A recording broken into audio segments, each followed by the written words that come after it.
Start. नमस्कार, exam selection 360 पर आपका स्वागत है। मैं हर्षवर्धन आज आपके लिए फिर एक क्लास लेकर आया हूं जिसमें हम पढ़ने वाले हैं टॉप मोस्ट करंट क्वेश्चन और बहुत सारी बातें। हाल ही में कुछ जो घटना घटी हैं आज उन सब के बारे में विश्लेषण करेंगे और सबसे पहले रोज की तरह हम डिस्कस करेंगे आज के कुछ ऐतिहासिक बिंदुओं पर। उसके बाद फिर हम बात करेंगे कि आज और क्या क्या चीजें घटी। देखो, सबसे पहले बात करते हैं कि 12 दिसंबर 1911 को भारत की राजधानी कोलकाता से दिल्ली स्थानांतरित की गई थी। ये बात आपको ध्यान रखनी है। 12 दिसंबर 1913 को लियोनार्डो, ठीक है, लियोनार्डो दा विंची की मशहूर पेंटिंग जिसका नाम है मोनालिसा को वापस लिया गया था। दुनिया की सबसे महंगी पेंटिंग में से एक पेंटिंग जिसका नाम क्या है, मोनालिसा, उसको आज ही के दिन जो है क्या लिया गया था वापस। और 12 दिसंबर 1950 को दक्षिण भारतीय सिनेमा के मशहूर अभिनेता रजनीकांत, जिनका असली नाम जो है शिवाजी राव गायकवाड़ है, आज ही के दिन इनका जन्म हुआ था। ये कुछ आज की ऐतिहासिक सुर्खियां हैं, इनके बारे में बात करते हैं। इसके बाद बात करते हैं, पहला एक क्वेश्चन है। पहला क्वेश्चन क्या है, ये है कि किस भारतीय मंदिर को उसके संरक्षण के लिए यूनेस्को द्वारा 2023 के विशिष्ट पुरस्कार के लिए चुना गया है। ठीक है, पहली बात तो ये आपने ये मत सोचना कि 2024 का दिसंबर चल रहा है, 2023 क्यों पढ़ाना है। तो अभी 2023 के आंकड़े आए हैं इसलिए इसको पढ़ाया जा रहा है। ठीक है, 2023 के विशिष्ट पुरस्कार के लिए किस मंदिर को चुना गया है, अब थसहायेश्वर मंदिर। ठीक है, कौन सा है, अब थसहायेश्वर मंदिर जो है इसको चुना गया है। आपको मैं बता दूं तो ये मंदिर तमिलनाडु के थुक्काची में स्थित है। ध्यान रखना, कहां पर, तमिलनाडु के थुक्काची में स्थित है। ये अभद्रशयेश्वर मंदिर विरासत संरक्षण के लिए जो है इसने विशिष्ट जो है मंदिर का पुरस्कार जीता है। इसमें ध्यान रखना है कि राजा विक्रम चोल और कुल्लो धुआ चोल द्वारा इस मंदिर को बनवाया गया था। इसमें ध्यान रखना, किसके द्वारा, इसमें राजा विक्रम चोल और कुल्लो धुआ चोल के द्वारा इस मंदिर को क्या किया गया था, बनवाया गया था। साथ ही में ध्यान रखना कि इसमें सौंदर्य नायकी अंबल आदि समरेश्वर अन्य देवताओं के लिए एक मंदिर बना है। इसमें आपको ध्यान रखना है कौन कौन से देवता हैं, तो आप ध्यान रखोगे तो इसमें सौंदर्य नायकी अंबल आदि समरेश्वर देवताओं के लिए क्या बने हुए, मंदिर बने हुए हैं।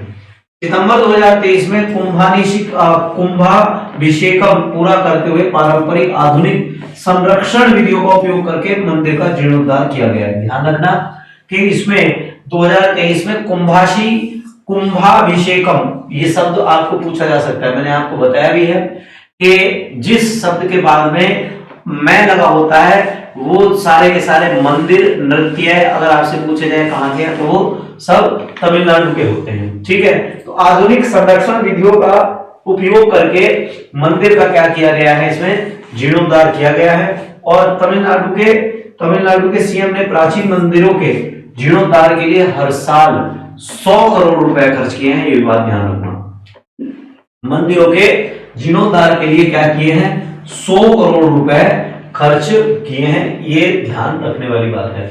यूनेस्को की बात करेंगे तो यूनेस्को आपको पता ही होगा, यूनेस्को जो है इसकी स्थापना हुई है 1945 में और आपका यूनाइटेड नेशन का ये एक क्या है, उपक्रम है। क्लियर, इसकी बात करें तो इसके जो स्थायी सदस्य है 194 है और इसके 12 संस्थापक सदस्य है।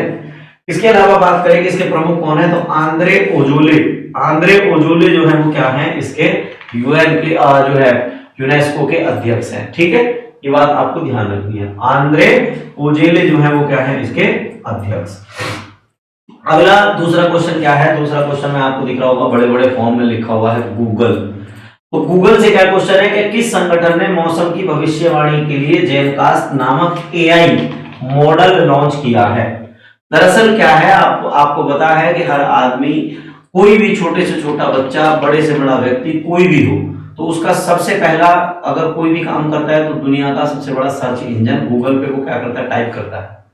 तो इसमें होता क्या है कि अभी हम लगातार जो हमारा मौसम चल रहा है, जैसे सर्दी होगा तो आने वाले 15 दिन कैसे रहने वाले हैं, इसका आंकड़ा अब भी मिल जाता है। ऐसा नहीं है कि अब इसका आंकड़ा नहीं मिलता। पर इसका सटीक आंकड़ा देने के लिए एक नया सैटेलाइट अभी छोड़ा गया था, वो अब काम करना शुरू कर चुका है। और उसके लिए गूगल ने क्या किया है, आपका जेनकास्ट एआई मॉडल लॉन्च किया है। ठीक है, ध्यान रखना, किसने, गूगल के द्वारा जेनकास्ट एआई मॉडल लॉन्च किया गया है। इतनी बात समझ में आ गई। इसके बाद बात करेंगे तो गूगल डीप माइंड, आपको ध्यान रखना है, जो मौसम के लिए काम कर रहा है उसका नाम क्या है, गूगल डीप माइंड है। और इसने जेनकास्ट का अनावरण किया, जो दुनिया के शीर्ष पूर्वानुमान जो है प्रणाली है। ये दुनिया के सबसे अच्छे पूर्व अनुमानों को जो है बताएगा। 15 दिन का ये सटीक विश्लेषण करके देगा कि हाँ बिल्कुल सही ये जानकारी है, मौसम में जो है आंधी आने वाली है, तूफान आने वाला है या बारिश होने वाली है, वो सारी जानकारी इसके द्वारा दे दी जाएगी। जेनकास्ट के बारे में मैंने बता दिया, ये 50 अलग अलग तरह के परिदृश्यों को उत्पन्न करने में सक्षम है, ये बात भी ध्यान रखनी है। और ये जो है जटिल मौसम संभावनाओं को मॉडल करने के लिए पृथ्वी की गोलाकार ज्यामितियों के अनुकूल जो है ये क्या करता है, काम करता है। इसके अलावा ध्यान रखना कि ये भविष्यवाणियों में होने वाली जो अभी वर्तमान की जो भविष्यवाणी है, मौसम को लेकर जो भविष्यवाणी होती है, उन सभी भविष्यवाणियों में ये और क्या कर सकता है, सुधार करने की गुंजाइश रखता है। गूगल की अगर बात करें तो गूगल की स्थापना 1998 में की गई थी। इसके सीईओ कौन है, सुंदर पिचाई है, मुख्यालय इसका सिलिकॉन वैली में है। इसके अलावा अगर हम बात करें कि गूगल की, तो इसके संस्थापक कई बार पूछे जा सकते हैं, गूगल के संस्थापक कौन है, तो गूगल के संस्थापक सर्गेई ब्रिन और लैरी पेज। ठीक है, सर्गेई ब्रिन और लैरी पेज, ये जो है इसके क्या है, संस्थापक। क्लियर है, एक बात ध्यान रखना, सर्गेई ब्रिन और लैरी पेज जो है वो क्या है, इसके संस्थापक है। अगले क्वेश्चन पर आते हैं। अगला क्वेश्चन आपको फोटो देखने के बाद आंसर तो दिख ही रहा होगा, फिर भी इसके बारे में बात करते हैं। क्या है कि प्रधानमंत्री पोषण शक्ति निर्माण, दरअसल आपने सुना होगा पहले एक योजना थी जिसका नाम क्या था, मिड डे मील, मध्याह्न भोजन कार्यक्रम। तो मध्याह्न भोजन कार्यक्रम का नाम बदलकर कर दिया था भारत सरकार ने प्रधानमंत्री पोषण जो है अभियान। तो प्रधानमंत्री पोषण शक्ति निर्माण, जिसको पीएम पोषण योजना है, इसमें अभी कुछ बदलाव किए गए हैं। तो ये योजना किस मंत्रालय की पहल है, तो ये योजना जो है आपको पता ही है कौन, शिक्षा मंत्रालय के द्वारा ये पहल चलाई जा रही है। दरअसल इसका उद्देश्य क्या है, इसका उद्देश्य ये है कि जितने भी भारत में सरकारी स्कूल है, आपको पता है सरकारी स्कूलों की स्थिति ये है कि वहां पर गरीब बच्चा ही पढ़ता है। बड़ा एक वर्ग ऐसा भी है जिसको खाने के लिए आज की टाइम में भी सारी चीजें उपलब्ध नहीं हो पा रही। तो खाने में अच्छी गुणवत्ता को लेकर जो है भारत सरकार के द्वारा एक कार्यक्रम चलाया जा रहा है। जरा इसमें बात करते हैं क्या है। इसे पहले मैंने आपको बताया ही है, मिड डे मील योजना के नाम से जाना जाता था। इसका नाम 2021 में बदल दिया था। और इसमें जो है कक्षा 1 से लेकर और कक्षा 8 तक के छात्रों को रोज दोपहर के समय गर्म भोजन परोसा जाता है। इसमें एक और काम की बात है कि ऐसे जैसे उत्तर प्रदेश की बात करें तो उत्तर प्रदेश जो राज्य है, इसमें क्या होता है कि लगभग सूखा नहीं पड़ता, नदी काफी है, तो लोग जो है नदियों से जुड़े हुए हैं, तो सूखे का इतना ज्यादा प्रभाव नहीं होता। पर कई बार जैसे उड़ीसा क्षेत्र में जाए, त्रिपुरा क्षेत्र में जाए, तो वहां सूखे का काफी प्रभाव पड़ता है। तो जहां सूखे का भी प्रभाव पड़ता है तो वहां पर जून की छुट्टियां जो होती हैं और सर्दियों की छुट्टियां जो होती हैं, वहां पर छुट्टियों में भी भोजन जो है दिया जाता है। ठीक, इस योजना का उद्देश्य केवल यही नहीं है कि भोजन ही दिया जाए। सबसे पहला इसका उद्देश्य यह है कि जो भूख से लड़ रहे हैं, एक तो उनको इस लड़ाई से दूर किया जाए, पहले उनको भोजन दिया जाए। दूसरा इसका उद्देश्य यह है कि उनके पोषण में सुधार किया जाए। तीसरा जो है स्कूल में उपस्थिति बढ़ाना, स्कूल की उपस्थिति बढ़ाना और कक्षा की गतिविधियों में बच्चों का ध्यान बना रहे। अब एक चीज आप देखो कि एक बच्चा जिसने भोजन नहीं खाया, तो वो कक्षा में बैठ के क्या पढ़ेगा। तो अगर उसको सही समय पर भोजन मिल जाएगा तो वो जो है फिर इधर उधर की गतिविधियों से बचकर वो सीधी क्या करेगा, पढ़ाई करेगा। इसलिए जो है इस योजना को चलाया गया है। अगर बात करें एमडीएम के बारे में, तो ये एमडीएम का प्रोजेक्ट जो है सबसे पहले देश के सामने महात्मा गांधी के द्वारा रखा गया था। ठीक है, किसके द्वारा? महात्मा गांधी के द्वारा ये प्रोजेक्ट रखा गया था। फिर इसको थोड़ा इम्प्लीमेंट करने में समय लग गया, और अगर बात करें तो इसको सबसे पहले इसको जो लागू किया वो किया तमिलनाडु ने। ठीक है, सबसे पहले इसको जो है तमिलनाडु ने लागू किया था। ठीक है, 1982 में शिक्षा मंत्रालय ने अपनी जो नई मुद्रास्फीति के आधार पर जो इसमें धनराशि दी जा रही थी, उसमें धनराशि में महंगाई को लेकर जो है बदलाव किए हैं इस योजना को लेकर, तो इसलिए ये योजना जो है चर्चा में आ गई। लागत में 13.70% की वृद्धि की गई है, और ये योजना शिक्षा मंत्रालय द्वारा चलाई जा रही है, मैंने आपको बताई है। मध्याह्न भोजन कार्यक्रम, अगर आपको ध्यान रखना है तो आप कह सकते हैं कि ये कार्यक्रम संपूर्ण भारत में, कब? संपूर्ण भारत में 1995 से ये कार्यक्रम चल रहा है। तमिलनाडु में मैंने आपको बता दिया सबसे पहले ये कार्यक्रम शुरू हुआ था। दूसरे नंबर पर आप कह सकते हैं कि गुजरात एमडीएम योजना शुरू करने वाला दूसरा राज्य था, और केरल में 1984 में एमडीएम योजना शुरू की गई थी। और सबसे व्यवस्थित, अगर आपसे कहा जाए तो आप ये कह सकते हैं कि सबसे व्यवस्थित रूप से एमडीएम कार्यक्रम चलाने वाला राज्य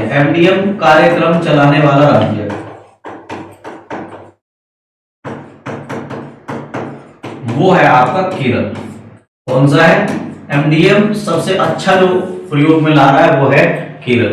केरल में जितनी धनराशि दी जाती है वो धनराशि सभी बच्चों के ऊपर खर्च की जाती है। इसके अलावा यूपी, बिहार, उड़ीसा, राजस्थान, ये राज्य ऐसे हैं जहां पर जितनी धनराशि दी जा रही है उसका लगभग 50% ही बच्चों तक पहुंच पाता है। 50% यहाँ के करप्ट अधिकारी क्या कर लेते हैं, उसका प्रयोग कर लेते हैं। सुबारू टेलीस्कोप जो समाचारों में था, ये किस देश द्वारा संचालित है? सुबारू टेलीस्कोप समाचारों में था, तो सुबारू टेलीस्कोप जो है वो किसका है? जापान का है। समझ में आया भाई, किसका है? जापान का। तो ये टेलीस्कोप चर्चा में इसलिए आया कि इसने अभी जो है क्रियाशील आकाशगंगा में एक एनजीसी 5257 आकाशगंगा और दूसरी है एनजीसी 5258, ये दो आकाशगंगा को इसने जो है हाल ही में कैप्चर किया है। इस वजह से ये चर्चा में आया। ये एक द्वीप है जिसका नाम है हवाई के मोना केया, एक द्वीप है जिसका नाम है हवाई द्वीप के मोना केया पर ये स्थित है, और 8.2 मीटर का ऑप्टिकल इंफ्रारेड टेलीस्कोप है। ध्यान रखना कितने का है ये, इसकी क्षमता कितनी है? 8.2 मीटर ऑप्टिकल इंफ्रारेड इसकी क्षमता है। जापान का राष्ट्रीय खगोल वेधशाला द्वारा इसको जो है संचालित किया जा रहा है, और प्लीएडेस नाम पर सुबारू ने 1992 में इसका निर्माण शुरू किया था, और 99 में इसने पहला अपना फोटो खींचकर दिखाया था। ये जापान के सबसे बड़े टेलीस्कोप में से एक है। बात अगर करें तो जापान के बारे में आप ये कह सकते हैं कि ये हमसे लगभग 13.1 बिलियन प्रकाश वर्ष दूर की आकाश गंगाओं की वस्तुओं तक का ये अवलोकन कर सकता है। बहुत ही दूर की चीजों को बड़ी आसानी से कैप्चर करने में क्षमता रखता है। भारत के पास अभी हाल ही में जो इस तरह के जो दूरबीन रखी गई है वो कहां पर है? लद्दाख में है। ठीक, इसके बाद जापान की बात करें, जापान की राजधानी टोक्यो है, राष्ट्रपति यहाँ के शिगेरू इशिबा है। इसके अलावा आपको पता ही होगा कि जापान का जो मेन चेस्टर है किसको कहा जाएगा? जापान का मेन चेस्टर, अगर आपसे पूछा जाए तो जापान का मेन चेस्टर ओसाका को कहा जाता है। ठीक है, जापान का मेन चेस्टर ओसाका को कहा जाता है। क्लियर है? जापान का मेन चेस्टर ओसाका है। अगला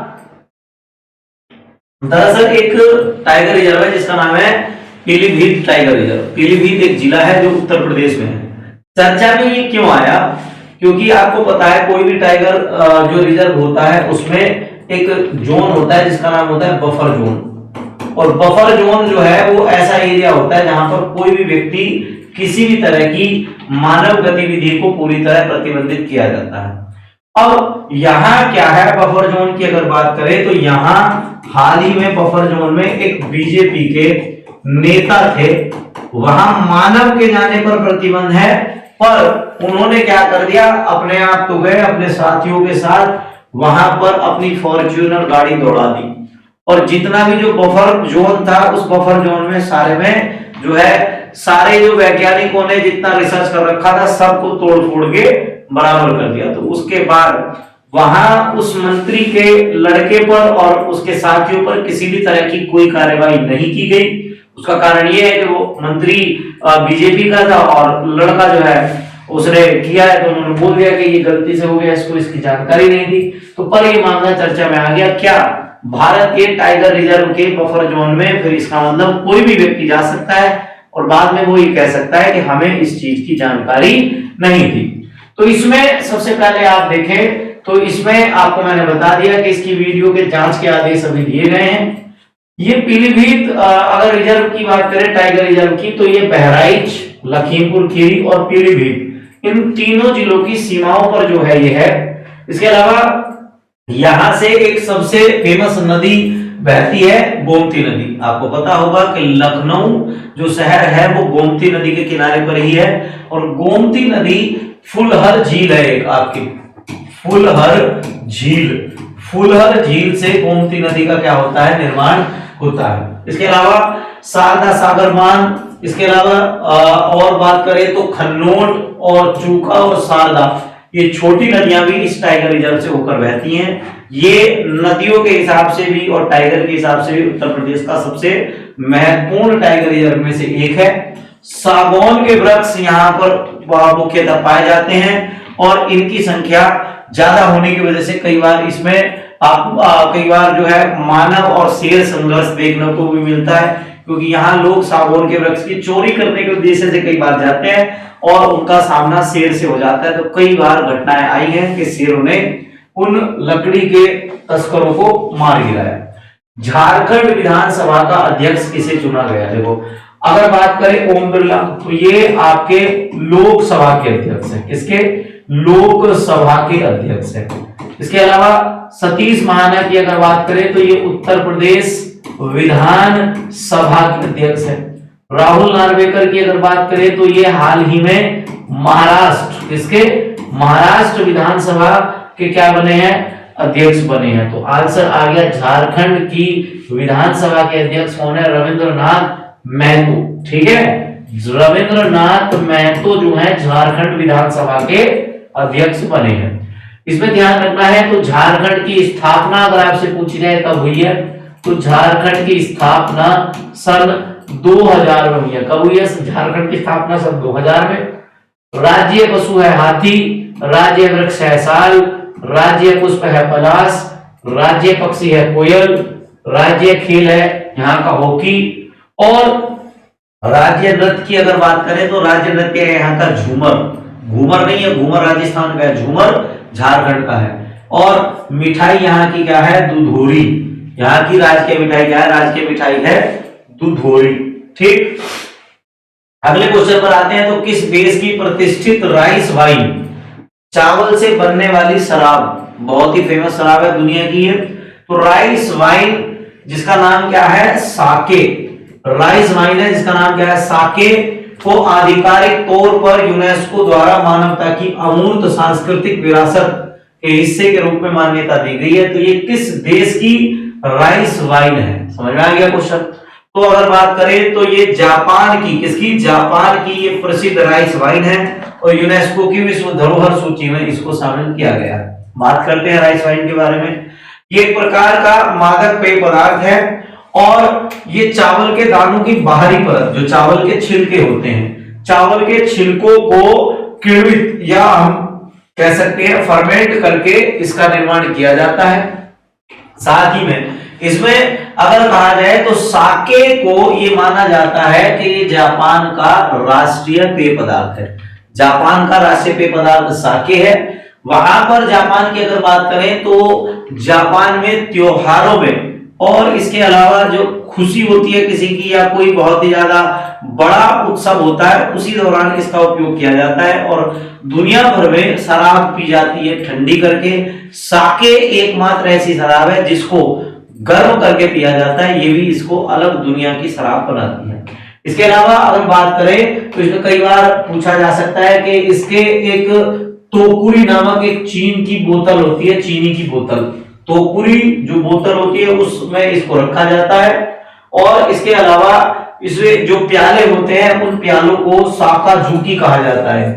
प्यालों को क्या कहा जाता है? उन शराब के प्यालों को साकाजुकी कहा जाता है, जिन प्यालों में दी जाती है गर्म करके। तो आपको ध्यान रखना है कि जो है आपकी राइस वाइन जिसका नाम है साके, राइस वाइन साके, जिसको यूनेस्को की विश्व धरोहर सूची में शामिल किया गया, ये कहां की है? जापान की है। ठीक है, जापान के बारे में मैंने आपको बताया ही है। टोक्यो की अगर बात करें तो टोक्यो आप कह सकते हैं विश्व का सर्वाधिक जनसंख्या वाला शहर है, विश्व का सर्वाधिक जनसंख्या वाला शहर है। क्लियर? जनसंख्या वाला क्या है ये? शहर। पहली बात तो ये।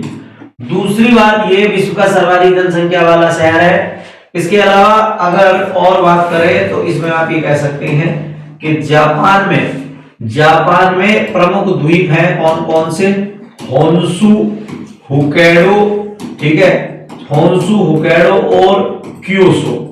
होन्शु, होक्काइडो और क्योटो जो है वो क्या है? जापान के प्रमुख द्वीप हैं। यहां जापान के नए राष्ट्रपति कौन बने हैं? आपके शिगेरू इशिबा। पहले ये जापान के रक्षा मंत्री थे, अब रक्षा मंत्री से इनका प्रमोट होकर इनको क्या बना दिया गया है? इनको बना दिया गया राष्ट्रपति। आपके लिए मैं क्वेश्चन छोड़े जा रहा हूं जरा। इस समय एडीबी का नया प्रमुख कौन बना है जो जापान का वित्त मंत्री है? चलो आप बताओ, मैंने आपको पढ़ाया भी है कि एडीबी का प्रमुख कौन बना है जो जापान का क्या है? वित्त मंत्री भी है। अगला, स्किल इंडिया रिपोर्ट के अनुसार भारत में सबसे ज्यादा रोजगार देने वाला राज्य कौन सा है? तो स्किल इंडिया की रिपोर्ट के अनुसार केरल राज्य ऐसा है जिसने 2024 में सबसे ज्यादा रोजगार दिए हैं। 2024 में सबसे ज्यादा रोजगार देने वाला राज्य केरल है।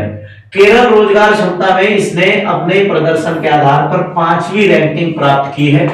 और इसके बाद 6 नंबर पर महाराष्ट्र, 7वें पर दिल्ली, 8वें पर कर्नाटक और 9वें पर जो है वो क्या है? आपका आंध्र प्रदेश है। ठीक है, आयु समूह की अगर बात करें तो 18 वर्ष से 21 वर्ष की आयु में सबसे ज्यादा जो रोजगार है वो केरल में दिए है। और अगर बात करें तो यहां पर सबसे ज्यादा बीटेक और पॉलिटेक्निक क्षेत्रों में सबसे ज्यादा रोजगार दिए गए हैं। जितने लोगों ने बीटेक और पॉलिटेक्निक की है, लगभग 71% लोगों को क्या दे दिया गया है? 71% लोगों को रोजगार दे दिया गया है।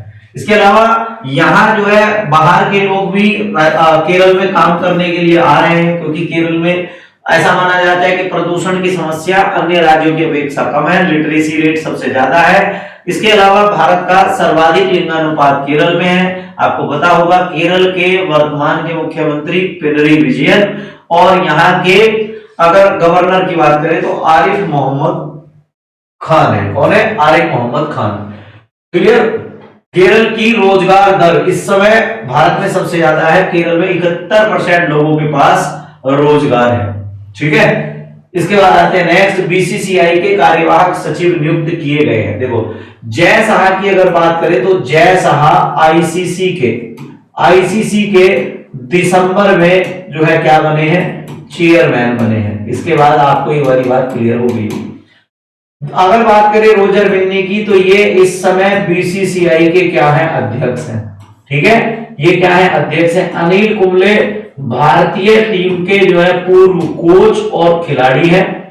देवजीत सोखिया को सितंबर 2025 तक, ध्यान रखना 2025 सितंबर तक के लिए बीसीसीआई का कार्यवाहक सचिव बनाया गया। बीसीसीआई का कार्यवाहक सचिव नियुक्त किया गया है। क्लियर है बात? इसके बाद यहां ध्यान रखना कि ये जो है जैसा की जगह ले लेंगे।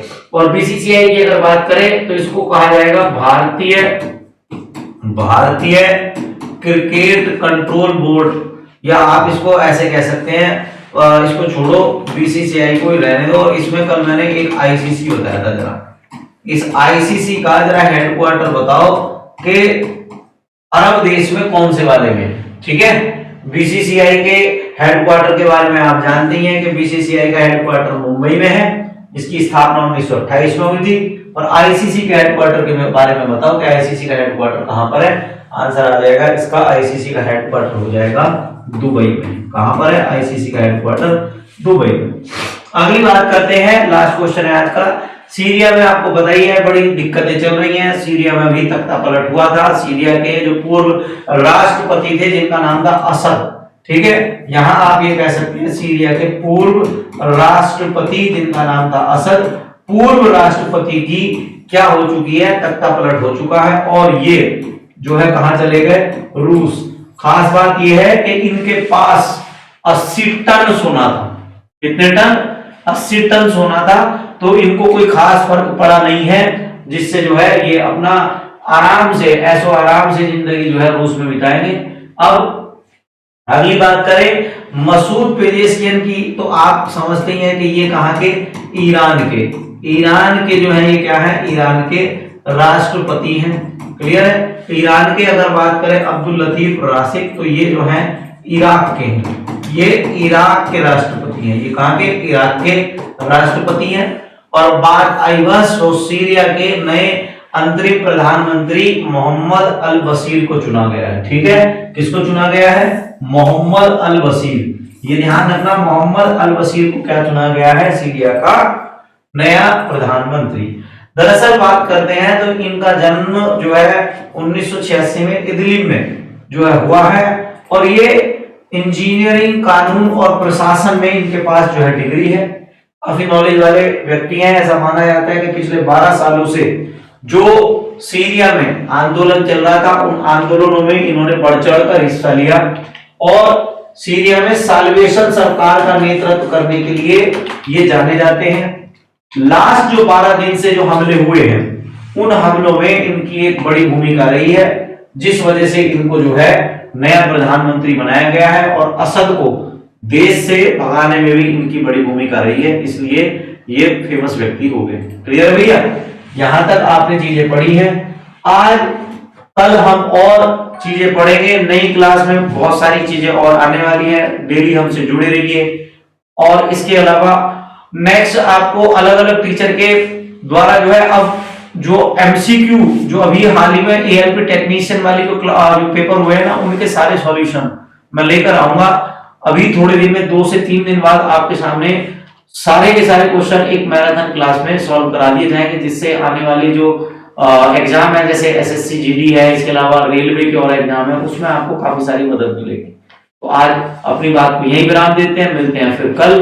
धन्यवाद।